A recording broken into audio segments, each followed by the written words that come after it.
kalau saat ini kan memang statusnya masih wajib bagi seluruh golongan. Apakah PP Tapera ini perlu direvisi atau dikaji ulang begitu oleh pemerintah?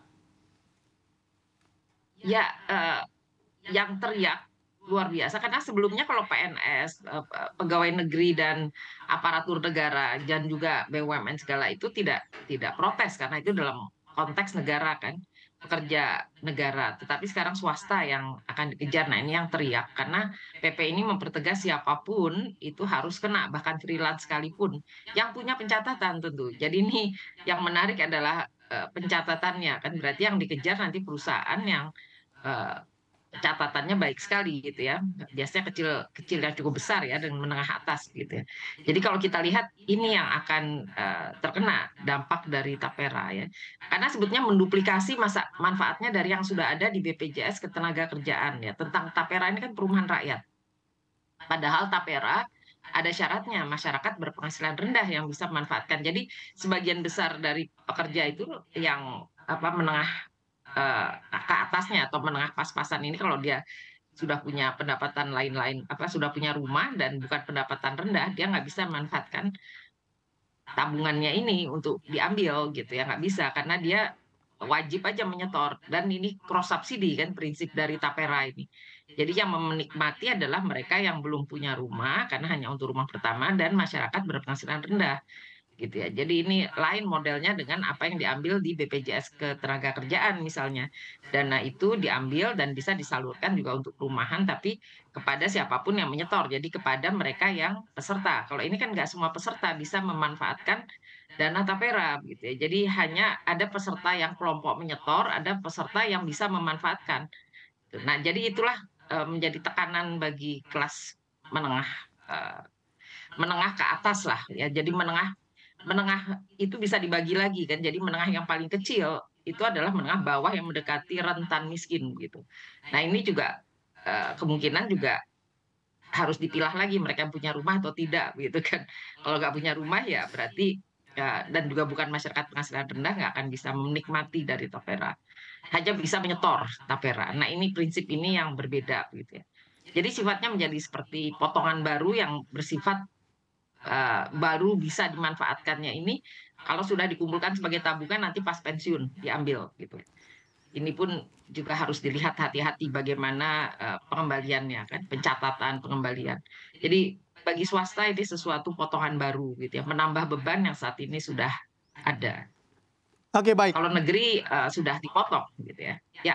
Oke, baik Bu Nina. Secara hitung-hitungan kasar saja nih ya Bu Nina ya, anggaplah kita ambil bukan gaji UMR, gaji dari pegawai swasta yang kalangan menengah, anggaplah 10 juta.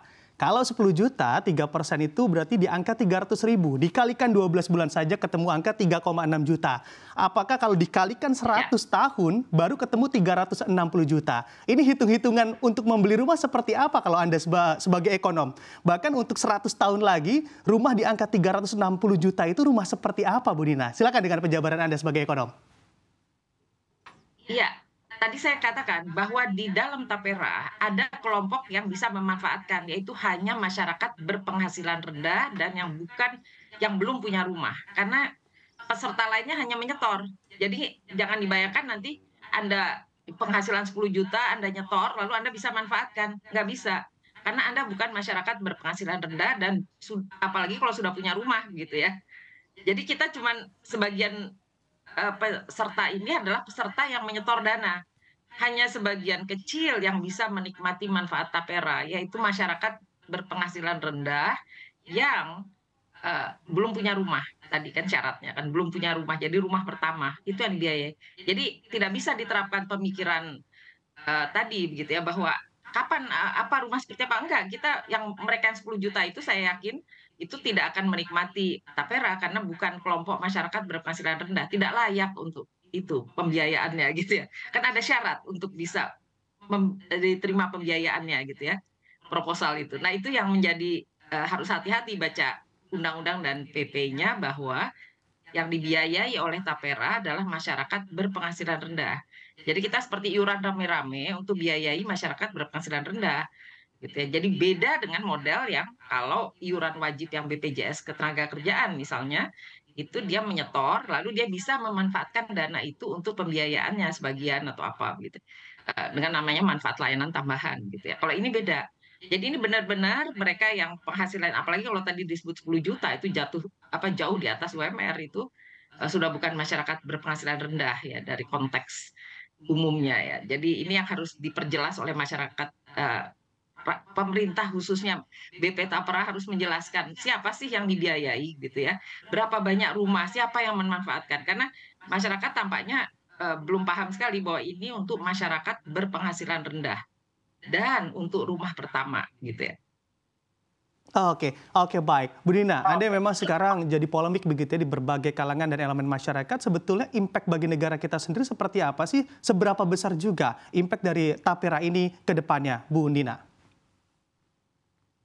Ya, kalau secara makro maka yang terjadi adalah memotong daya, penghasilan yang dibawa ke rumah. Bagi mereka yang bukan masyarakat berpenghasilan rendah dalam, definisi Tapera ya, ini yang kita harus telusuri. Lalu siapa yang menikmati? Jadi ini, bedakan antara yang menyetor dan yang menikmati. Yang menikmati masyarakat berpenghasilan rendah, yang menyetor seluruh masyarakat Indonesia. Ya, jadi apa konteks makronya? Ya, dia mendapat dana tambahan untuk modal membangun rumah masyarakat penghasilan rendah. Nanti uang yang menyetor ini akan dikembalikan pada saat pensiun gitu ya. Dan itu pun kalau kita perhatikan berapa itu, return yang dihasilkan.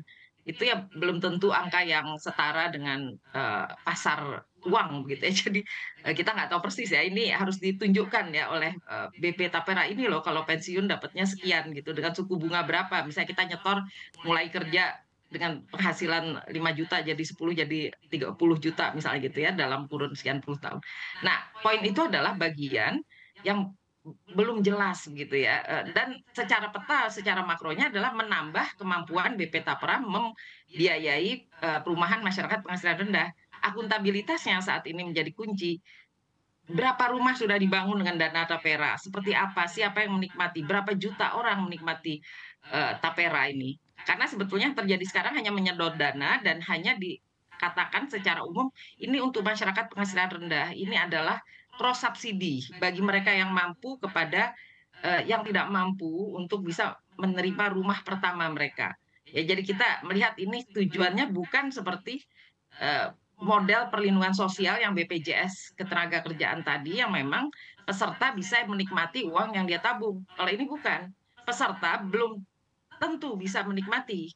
Yang bisa menikmati hanya mereka yang masyarakat berpenghasilan rendah gitu ya. Jadi secara makro ya menambah dana untuk pembangunan perumahan, tetapi ada tetapinya kan, tetapi tidak semua peserta bisa menikmati karena ada peserta yang bukan masyarakat penghasilan rendah wajib menyetor gitu ya. Jadi kita lihat kan ada 2 definisi peserta di sini, peserta yang bisa menikmati dengan peserta yang hanya menabung dana tapera, nanti uangnya diambil kalau dia, eee, meninggal dunia atau dia, selesai pensiun gitu ya, selesai, bekerja di situ gitu ya, dan atau dia tidak bisa menyetor uang tabungan itu, tidak menyetor dan sebagainya. Itu ada persyaratan lagi gitu ya. Jadi jelaskan bahwa, eee, mereka yang dianggap bukan masyarakat penghasilan rendah ini menjadi beban tambahan. Ya, jadi inilah yang saya perkirakan ya, yang menikmati kalau masyarakat penghasilan rendah dengan definisi kemiskinan kita kan poor dan near poor di kisaran 30% saja, gitu ya. Dan apakah peserta ini dikategorikan masyarakat penghasilan rendah, itu kita tidak pernah dapat laporan jelas kan.